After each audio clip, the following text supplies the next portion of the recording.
Okay, we'll go ahead and get started. I'd like to call our meeting to order.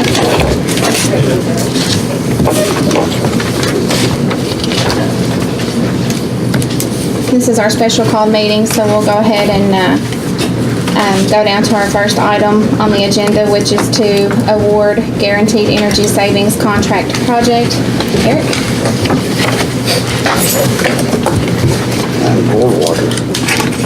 Thank you, Chairman Rager, distinguished board members. Tonight, we'd like to award the Guaranteed Energy Savings Contract Project. On July 31st, we issued an RFP regarding the replacement of HVAC equipment at the high school at East Campus and the mechanical plant for West Campus. 2 bids were received for the project. One was from Schneider Electric and the other was received from Harshaw Train. The bids came in with Schneider Electric at $8.1 million and Harshaw Train at $7.254 million. Committee comprised of the superintendent, a board member, the facilities director, maintenance director, and the finance officer / energy manager heard proposals from both companies. The committee selected Harshaw Train to award the guaranteed savings contract. This was done for the following reasons. I'll highlight a few of them. Pricing.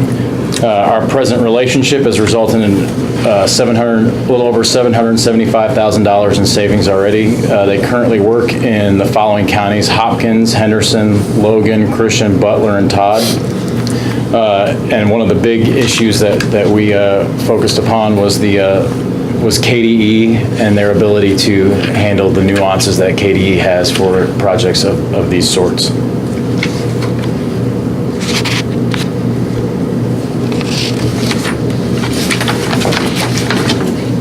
Is there a contract with it? Is there a contract? This is just to award beginning the contract process. Once the contract is established, we'll bring the contract, that's part of the KDE process. So we'll submit the contract to KDE. Once KDE approves the contract, now this is just awarding to which firm we're going to move forward with. And once KDE approves the contract, then they'll send it back to us, much like any other projects that we've done. The board will approve that, and then we'll sign off on that.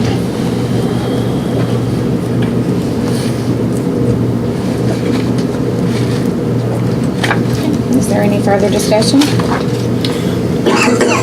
If not, I would need a motion. You can have I move we accept or award the guaranteed energy savings contract to Harshaw Train. Okay, I have a motion by Mr. Bowers and a second by Mr. Johar. All in favor of awarding Harshaw Train the energy savings contract project, say aye. Aye. All opposed? I hear none.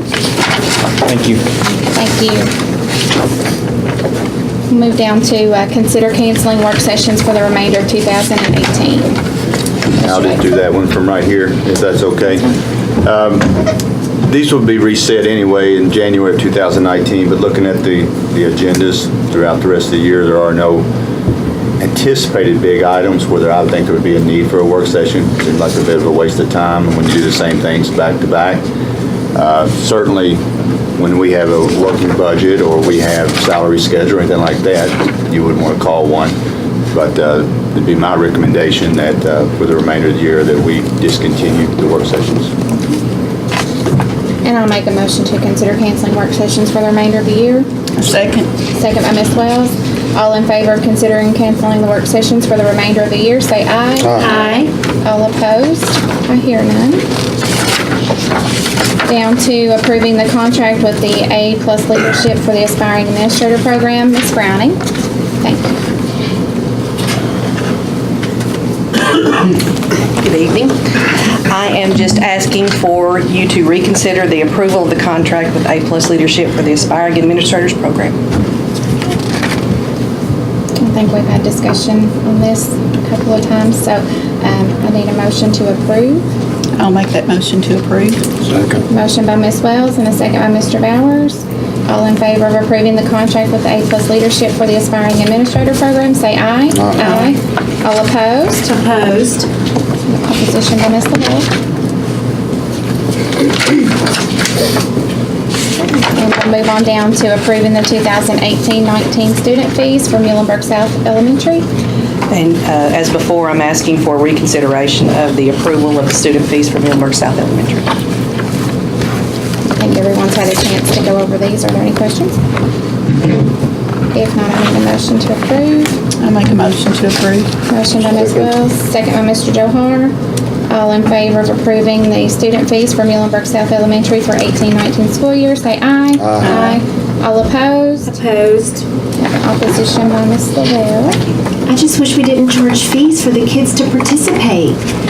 Their families are the ones that are doing fundraising. They're the ones that are paying fees already. If they're in archery, they have to pay every single tournament. I'm sure there's other ones at the elementary level.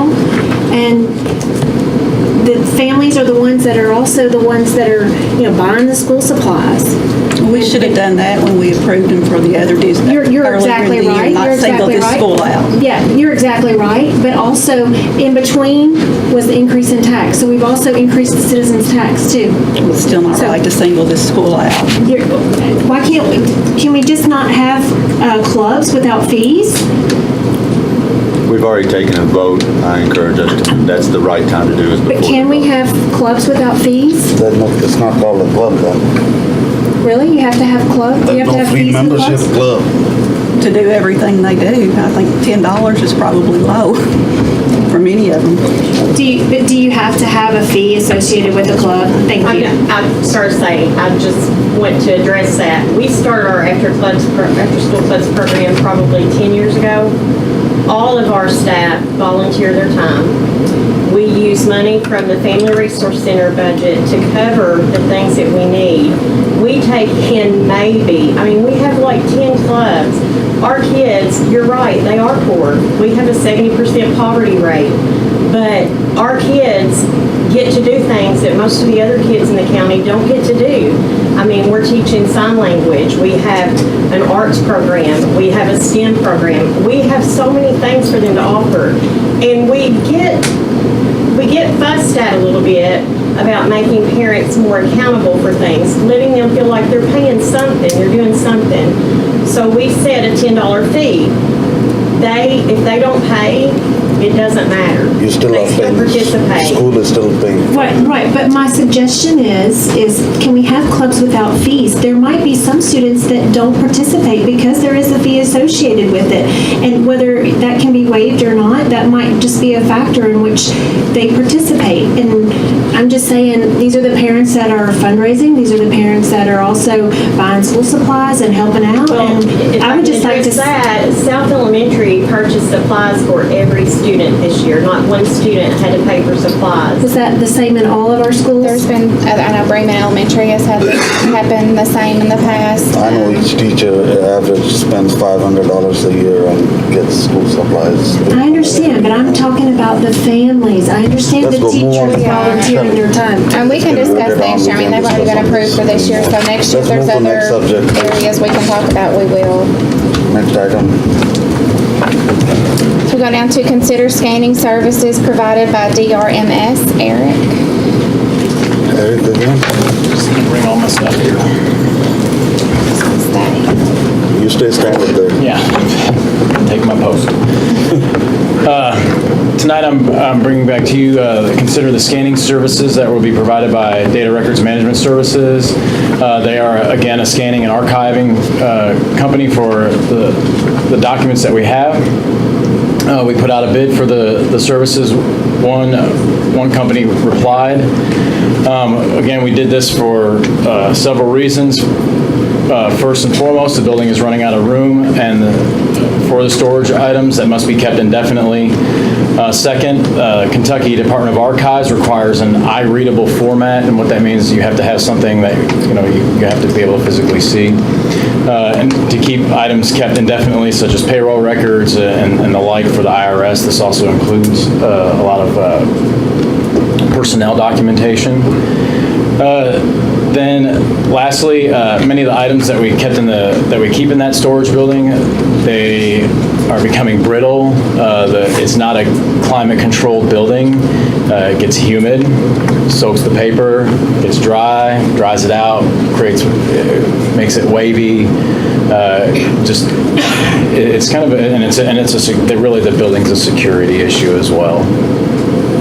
So the cost to the district is up to $75,000, and that's what I'm asking what we have done. Let me ask you something. Yes, sir.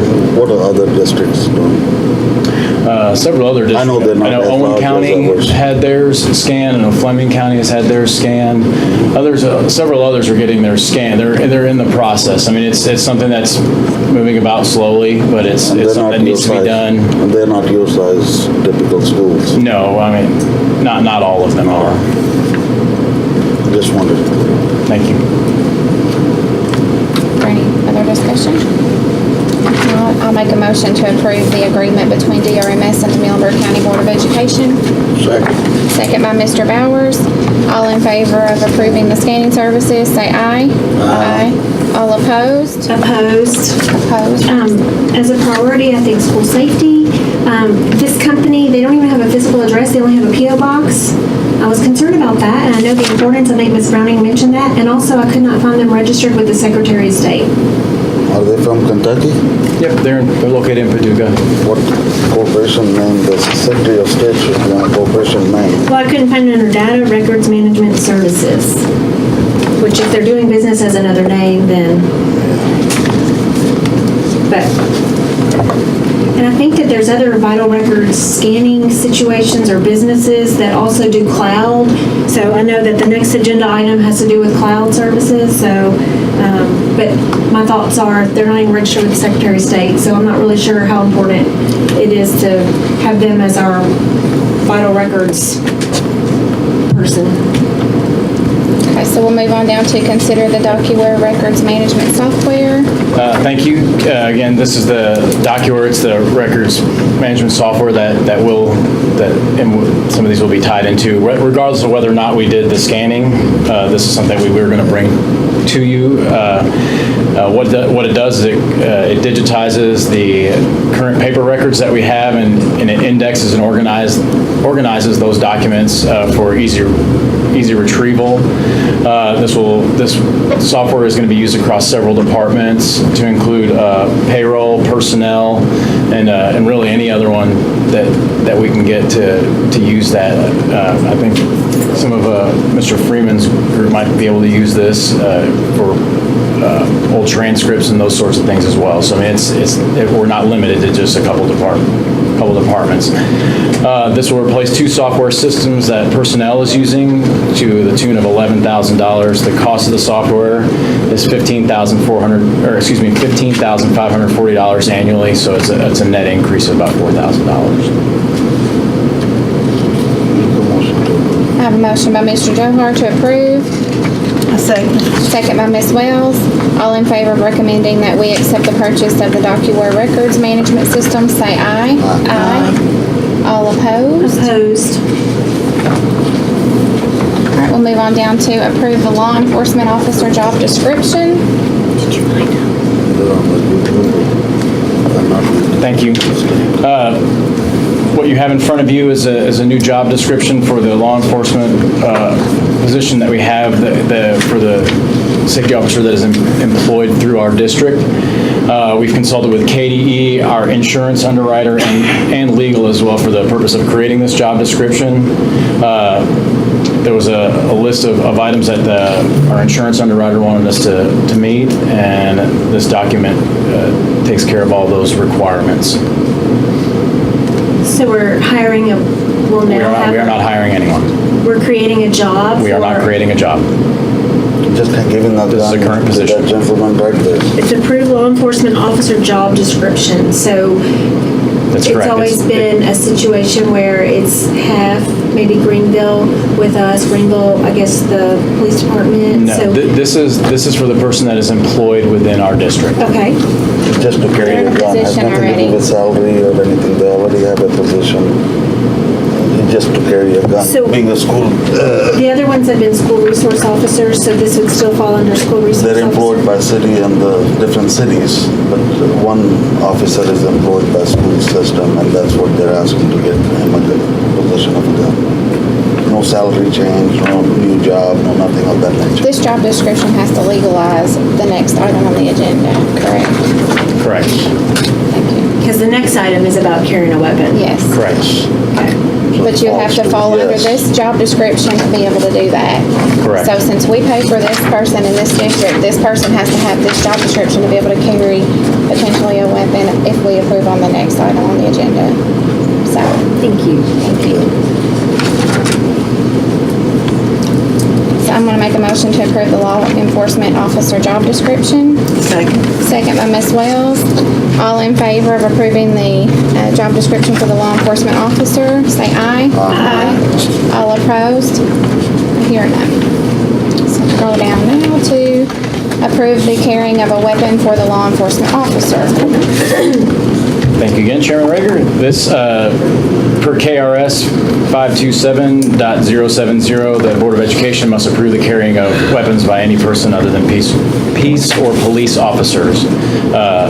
Again, this is, the motion is that you approve the carrying of a weapon for the law enforcement officer. That limits that just to that position, and that's all we're asking, is that position only. Make a motion. Motion by Mr. Johar to approve. Second by Mr. Bowers. All in favor of approving the carrying of a weapon for the law enforcement officer position, say aye. Aye. All opposed? I hear none. Move along to the consider of the addition to the 2018-19 salary schedule for the Muhlenberg South Elementary daycare position. Thank you again. Thank you.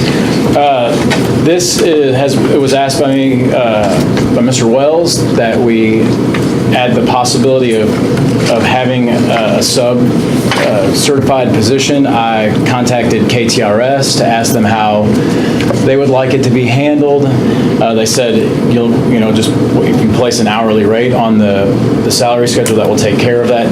We're not creating a position. This is merely a substitute filler, just in case it's needed. So the rate that we're asking that gets put on there is $10.65 an hour, and again, it's for the Child Development Center Worker Certified Teacher.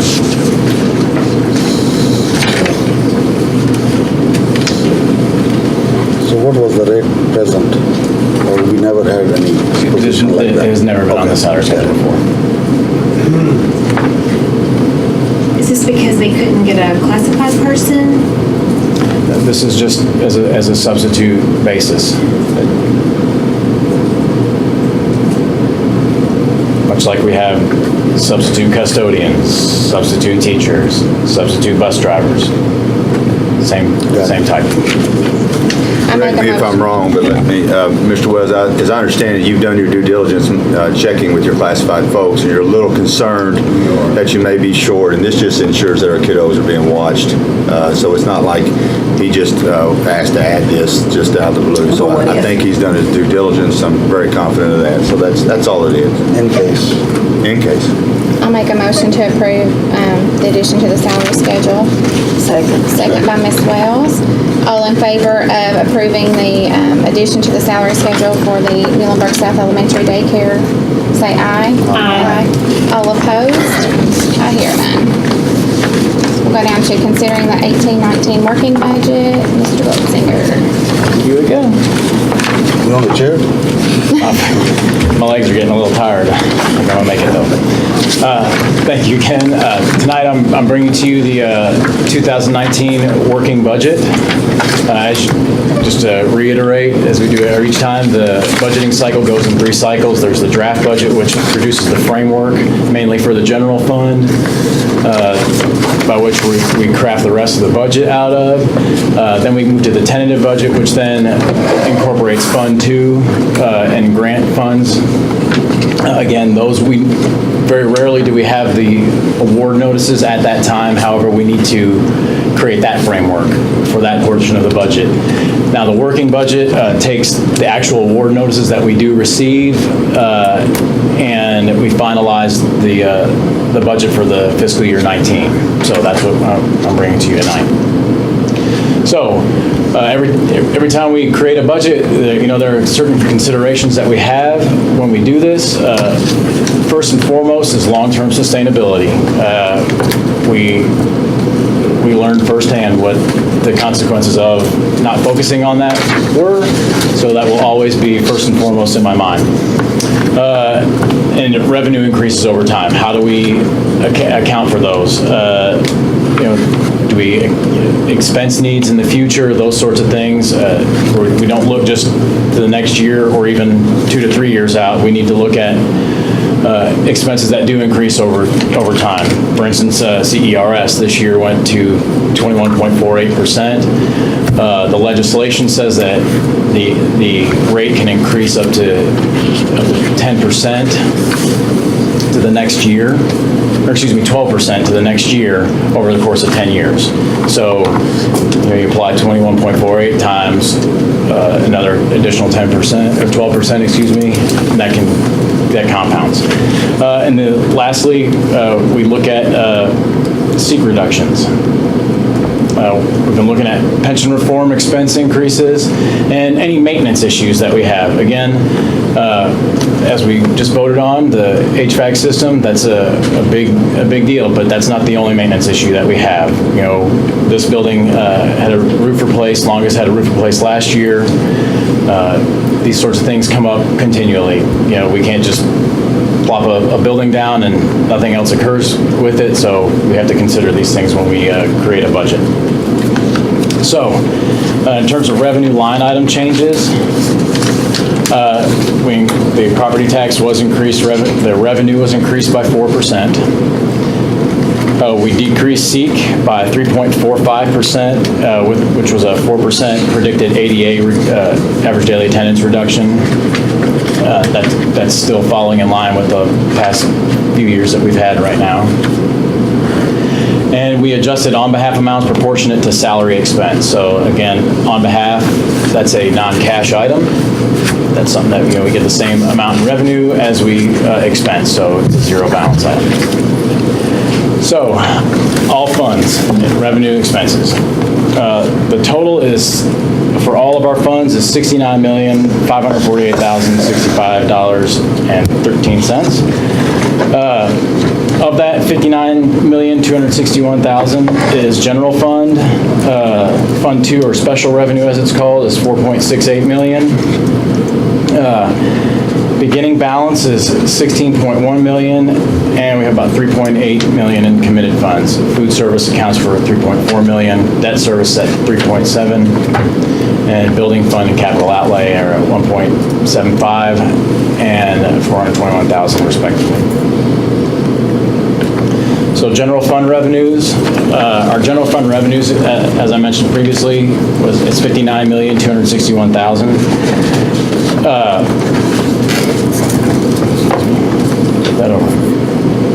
Local revenue, we expect to have about $15.2 million. That includes TVA funds. Our state revenue, we expect to receive about $19 million, which that includes our SEEK dollars. SEEK was $18.983 million. That's a $557,000 decrease from last year. We still expect Medicaid dollars to roll in about $200,000. That's due in part to Julie and her team. They do a fantastic job. They're pulling in additional revenue. That's something that we do frequently, as we look for additional revenue sources. And again, beginning balance is $16.1 million. So, expense line item changes that we did. We increased the salary expense by 2.5%. Those numbers were adjusted and finalized based on the first payrolls. We took the first payrolls and annualized them out. Something that I think is kind of interesting, in April, the models that I showed all of you, my predictive model, I had calculated $33,271,815 in salary expense. When I annualized the payroll, The actual payroll annualization was $32,271,628 for it was a 97% accuracy on just the raw accuracy. However, we always add about a 2% additional into that for PD days, anything else that, not sub, but tutoring and those sorts of items. With that 2%, it came in at $32,917,060.87, which was an accuracy of 98.93%. So I feel good about the numbers that we present to you. We adjusted CERS, KTRS, and taxes based on the annualized salary numbers that we adjusted. Budgeted $200,000 to vehicles and transportation. This should keep us current now with our bus purchases, as we were fortunate enough to get an extra bus in the previous year, as well as the other buses that we purchased. Also budgeted $50,000 to vehicles and maintenance. Our maintenance vehicles are getting towards, they're aging. Also, we're looking at, as we took off the agenda for the board meeting, we're looking at getting a pickup that will be able to plow, to help do that, to help offset expenses that we would otherwise pay to someone else. And that truck can be used for other things over the course of the year. So additional expense line item changes. We did, as was in the tentative budget, we allocated funds for security cameras to South Middle and East Campus. I believe South Middle is completed, and East Campus, not yet, okay. So East Campus is still on the slate to be done. We increased security services by a little over $90,000 to include SRO, doors, and additional radios for some of the safety items. We increased repairs and maintenance by $434,000 for entryway security. I put those in the repairs and maintenance of those buildings just so you knew where that was going in terms of that. Once if and when we do get those going, that'll actually get transferred over to construction, and they'll be paid via that fund. Excuse me. And again, as always, we reduce and I reallocate any possible area in which minimal spending occurred in the previous year. So every line item, we go through 3,000 of them, or actually over 3,000 line items annually, and we look at what was spent in the previous 2 to 3 years and what was spent and what we expect to spend in the current year. If nothing was spent in the previous 2 to 3 years, we try to take that line item to zero. Sometimes in my discussions with department heads for instance, maintenance or transportation, they'll let me know, hey, we've got this expense coming up. So something that may not have gone in there, I'll put in there. Or there are some items that we haven't spent anything on, but we still have to allocate those funds because I'd far rather allocate funds to something and not need it than not have them allocated and need that. So, again, this is what has helped to contribute to the success that we've had in the past few years. So that's what we've done. So, general fund expenditures. Our contingency is at about $11.8 million. That's 19.78%. Instruction is at $26.4 million. Student support service at 1.58, instructional staff support services at $929,000. District admin support is $1.876 million. School admin support is $2.626 million. Business support service, $1.1 million. Plant operations and maintenance at $7.9 million. And, transportation is at $4.3 million. Food service operations on the general fund side is at $42,824. That's really monitors and such for the lunchrooms, because that cannot be paid for out of food I service thought we funds. put feeding next year. We've cut. And community services are at $416,644, and then fund transfers, which are transfers that come in that go to other funds to help pay for various items, is $115,635. So, committed funds, again, the HVAC systems for East and West Campus, our previous estimation was at $5 million per campus. That's going to be a bit lower. We had $2.29 million in SFCC funds, $2.71 million in general funds. We had also set aside money for the HVAC systems at South Middle in case they did go down. That's not part of this HVAC proposal, but again, we needed to have those funds just in case. And again, retirement commitment is at $650,000. That's a short-term liability. That was based on legislation. Again, if some of the stuff goes through, if they have to rehash some of this stuff out, we still don't know how many people are going to retire. And again, back in fiscal year 2015, when folks retired, it was a little over $600,000 that were the expenses that were paid out. So in retirement costs to the district. So are there any questions? You did contingency, you said 11.8. Correct. On page 9, the general fund, it gives 18 million for contingency. It's under 5,300 contingency. It says 18 million. And then, so what's our per pupil spending on this budget, please?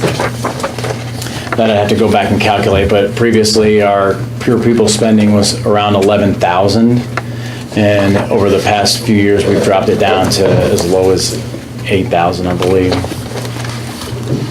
And that 18 million, that includes the investment funds that we've had.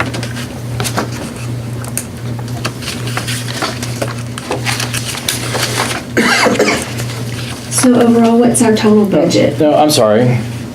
No, it is at 11.8 million on page 9.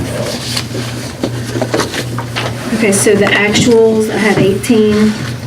Is it the next 11.8? Those are last fiscal year actuals, and that's the 18, that's not contingency. Okay, so That's just the balance. it says contingency. No, it says total for general fund, 18 million. So that is revenues minus expenses is the. Is it like a carryover? Correct. All right, So so then 11.8 is. that includes beginning balance. So you take beginning balance, add revenue into that, then you subtract the expenses, and it totals 18 million. So 11.8, and so on page 43, it says that there's 18.9. What is our overall budget? That was that 69 million that I had stated. There's 59 million that's in general fund, 4.6 million, 4.68 million that's in Fund 2. In capital outlay and building fund, there's 421,000 and 1.756 million. Fund 400, which is our debt service, is 3.7 million. Fund 51, which is food service, is 3.4 million. Fund 52, which is daycares, is 331,000. I was just looking at grand total on the back, like page 43, So so. that's $69,879,065.13. Mine just says 70,000, 70 million. Do you see that? And you did not receive the updated one. No, this was printed out September 10th. That was one that was printed September Mine is 17th. 17th. Does yours say 70? 69 million. Mine is 69. Yep, that's right. 43? 73. So our carryover from last year, or the difference is at 18.9 million? The actuals for this year, was that our ending balance like June 30th? That's unaudited, correct. So once we receive the final audit back, then we adjust beginning balance accordingly.